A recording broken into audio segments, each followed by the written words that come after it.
Uncle సాధన ఎలా చేస్తారు? ఎక్కువ సాధన చేస్తే గొంతు స్ట్రెయిన్ అవుతుందా? ఇప్పుడు ముందుగా ఇక్కడ ఎందుకు రమ్మన్నారు స్టేజ్ మీద తెలియదు, సరే కూర్చోబెట్టారు, బాగుంది. నేనేదో చాలా సంగీత విద్యలో ఆరితేరిన వాడిని, ఏదో సాధించానని చెప్పి కొన్ని ప్రశ్నలు అడగదలుచుకున్నారు. సత్య ప్రమాణకంగా అన్నిటికీ నాకు సమాధానాలు తెలియదు. కారణం ఏంటంటే నేను ఎలా గాయకుడినయ్యానో నాకే తెలియదు, నేను ఎలా పాడుతున్నానో నాకే తెలియదు. అయినా మీరు ముచ్చటపడి అడిగే ప్రశ్నలకి నాకు తెలిసినంత మటుకు నేను సమాధానం చెప్తాను. బట్ అవన్నీ కరెక్ట్గా ఉండాల్సిన అవసరం లేదు. నేను మీలాంటి వాడిని, కాకపోతే మీకంటే ఒక 40 సంవత్సరాల ముందు పుట్టాను, అంతే, తేడా ఏమి లేదు. ఇప్పుడు నువ్వు అడిగిన ప్రశ్న ఏమిటి, సాధన ఎలా చేయాలి, సాధన ఎక్కువ చేస్తే గాత్రానికి ఏమన్నా ఇబ్బంది ఉందా అని. మీరందరూ కొద్దో గొప్ప సంగీతం నేర్చుకుంటున్న వాళ్ళే, గురువు దగ్గర అందరూ శాస్త్రీయ సంగీతం నేర్చుకుంటున్నారు. ఇక్కడికి వచ్చిన తర్వాత లలిత సంగీతాన్ని ఇలాంటి గురువుల దగ్గర నేర్చుకుంటున్నారు కదా. సాధన అంటే ఏం లేదు, నీకు వచ్చినది పొద్దున్న లేచి పాడుకోవడమే సాధన. అది ఎంతసేపు అన్నది నీ ఓపికను బట్టి ఉంటుంది. ఎందుకంటే మీరందరూ ఫుల్ ఫ్లెడ్జ్డ్ మ్యూజిషియన్స్ కాదు. ఇప్పుడున్న పరిస్థితుల్లో పొద్దున్న లేచి హోంవర్క్ చేసుకోవాలి, అమ్మా నాన్న చిన్న చిన్న పనులు చేయాలి, బడికి వెళ్ళాలి, చదువుకోవాలి, రావాలి.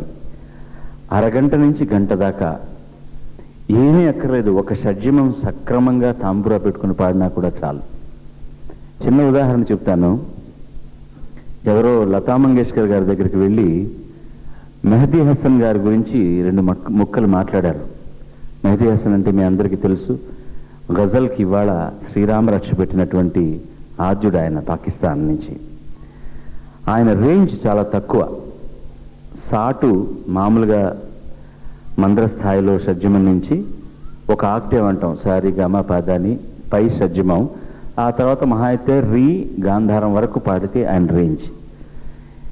లతా మంగేష్కర్ గారి మెరమెచ్చును పొందాలని చెప్పి ఈ వ్యక్తి వెళ్ళి, ఏం పాడతాడండి మెహదీ హసన్ గారు, షడ్జమని మహా అయితే పైన రిషభం దాకా పాడుతున్నారు, మీ రేంజ్ ఎలాంటిది, 3 స్థాయిలో పాడగలరు కదా మీరు, ఆయనకు మరి ఎందుకు అంత పేరు వచ్చింది అన్నట్ట. దానికి ఆవిడ ఏం సమాధానం చెప్పారంటే, మంద్ర స్థాయిలో షడ్జమం నుంచి పై స్థాయిలో పంచమం దాకా అక్కర్లేదు, మొదటి సాటు రీ శృతిలో పాడితే చాలండి, అంతకంటే ఏం అక్కర్లేదు అని.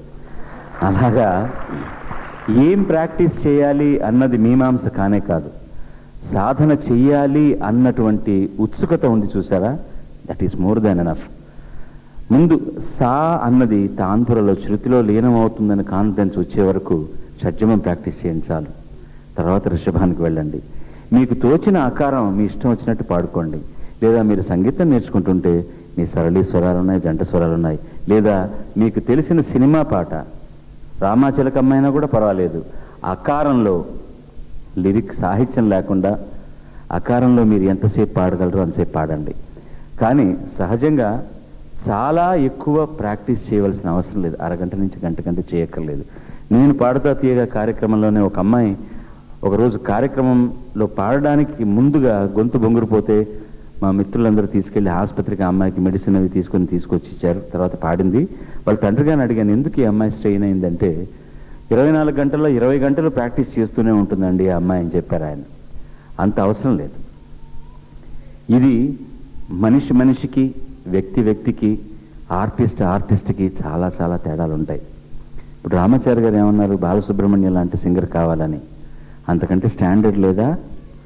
బాలసుబ్రహ్మణ్యం ఏమన్నా మాన పెట్టాడా పాడడానికి? బాలసుబ్రహ్మణ్యాన్ని ఆలోచించొద్దు, ఓంకార స్వరూపమైనటువంటి ఈశ్వరుని ఆలోచిస్తే అందులో 10వ వంతైనా దొరికితే నేను 1/1 crore ఉన్నవాడిని అన్నమాట అందులో. So I'm not a goal for you. Goal అన్నది ఏమిటంటే నేను బాగా పాడి ముందు నాకు సంతృప్తిగా పాడి మిగతా అందరికీ సంతృప్తికరంగా పాడాలన్న ధ్యేయంతో ప్రాక్టీస్ చేస్తే ఆ తర్వాత సాధన అన్నది, మీ గమ్యం అన్నది భగవంతుడు మీకే చూపిస్తాడు. నేను కొంచెం అధిక ప్రసంగని, చిన్న ప్రశ్న అడిగితే దానికి 26 సమాధానాలు చెప్తున్నాను. ఇప్పుడు నేను ఇచ్చిన ఆన్సర్లో మిగతా వాళ్ళ ప్రశ్నలకు ఏదైనా సమాధానం వస్తే ఆ ప్రశ్నను అవాయిడ్ చేసేవచ్చు మీరు. Thank you.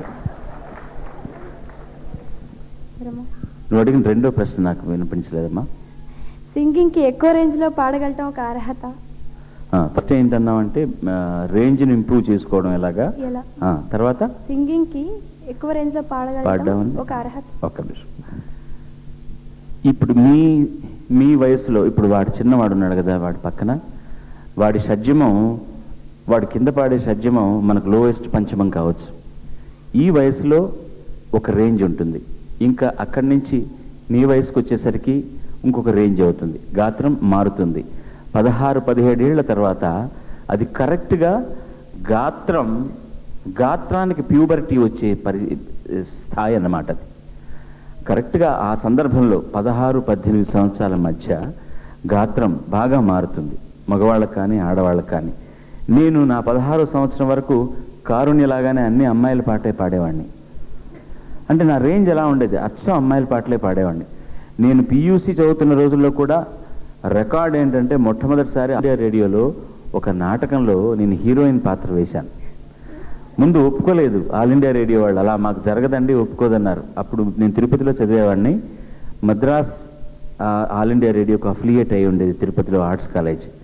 అలా జరగడానికి లేదండి, ఇది సినిమా కాదు, ఆడవాళ్ళ పాత్రలు అమ్మాయిలే వేయాలి అని. మా స్కూల్లో ఏమో కో ఎడ్యుకేషన్ లేదు, వాళ్ళందరూ నా మీద ముచ్చటపడి ముద్దుపడి అమ్మాయిలా ఉండేవాడిని.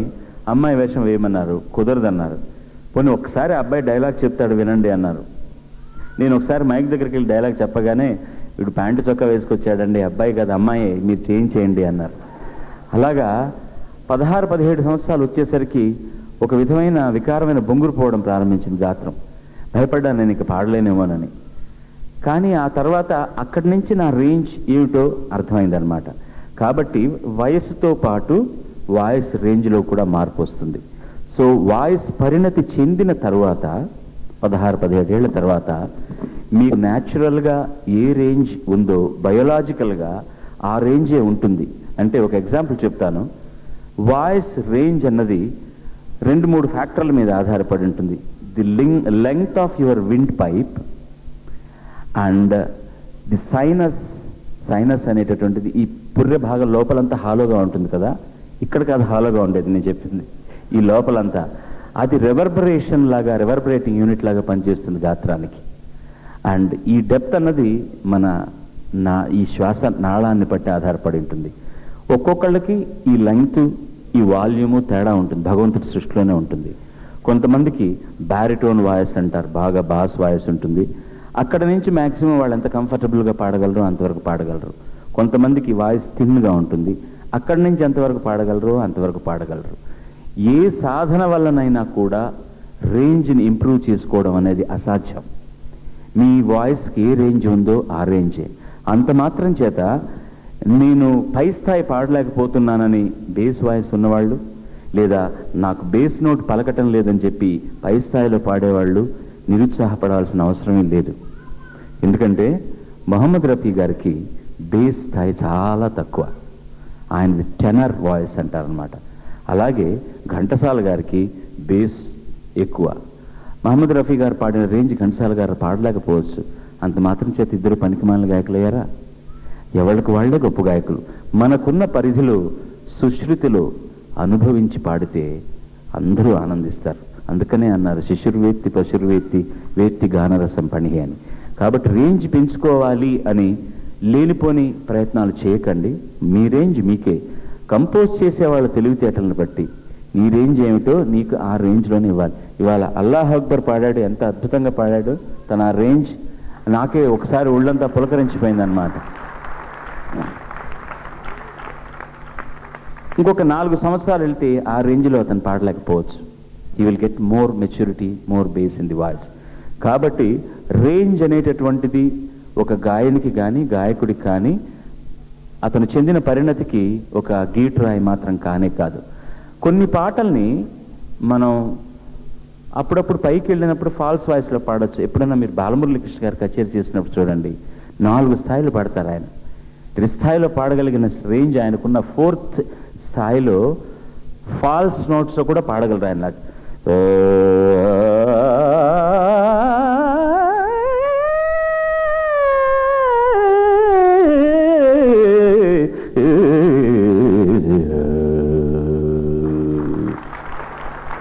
ఫాల్స్ వాయిస్ పైన పాడడం ఈజీ, లోవర్ నోట్లో ఫాల్స్ వాయిస్ పాడలేము మనం, గాలి వస్తుంది, అంత రహస్య సంగీతం అవుతుంది పడగలు. తెలుగులో ఏం రాజా గారు పాడలేదా? ఏం రాజా గారిది కూడా థిన్ వాయిస్, ఆయనకు బేస్ తక్కువ. అలాగే తలత్ మెహమూద్ చాలా తక్కువ రేంజ్, ఆయనది కూడా వెల్వెట్లా ఉండేది, కానీ ఆయనకు తగినట్టు కంపోజ్ చేశారు. అంతేగాని పైన రేంజ్ పాడేవాళ్ళ గొప్పవాళ్ళని, కింద రేంజ్ పాడేవాళ్లే గొప్పవాళ్ళు కాదని అలా అనుకోవాల్సిన అవసరం లేదు. కొంతమంది మహానుభావులకు త్రిస్థాయి శారీరం లభిస్తుంది, అది వాళ్ళు చేసుకున్న వరం. దానికోసం అని చెప్పి వేరే ఏ ఆర్టిఫిషియల్ ఎక్స్పెరిమెంట్స్ మీరు చేయకండి. అన్నిటికీ చెప్పానా?